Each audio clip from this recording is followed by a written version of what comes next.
បញ្ចឹងទេថ្ងៃនេះត្រូវនឹងថ្ងៃពុទ្ធ300រំលយខែចែកឆ្នាំមមីអត្តស័កពុទ្ធសករាជ2569ត្រូវនឹងថ្ងៃទី15ខែមេសាឆ្នាំ2026ជាថ្ងៃចូលឆ្នាំប្រពៃណីជាតិថ្ងៃទី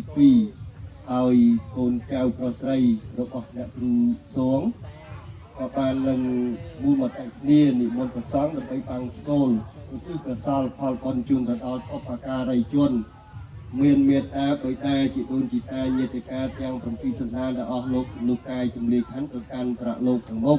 ទី1នោះគឺលោកតាឧបាសកកាយសាងលោកយាយឧបាសិកាសម្រាប់គ្រីលោកតាសេងលោកតាបាត់អីហ៎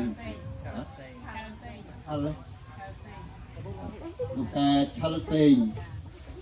រួមទាំងញាតិកាទាំង7សន្តានដែលអស់លោកលោកកាយជំនឿខណ្ឌទៅកាន់ប្រាក់លោកខាងមុខ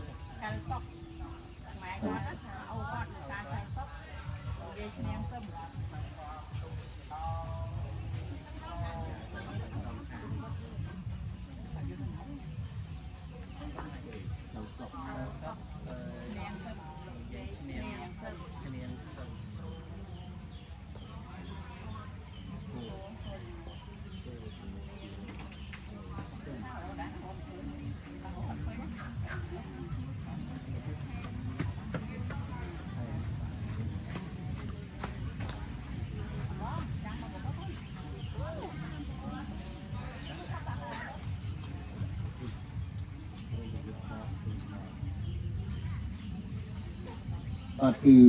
បន្តទៅទៀតលោកតាឆលសេងលោកតាឆលសុក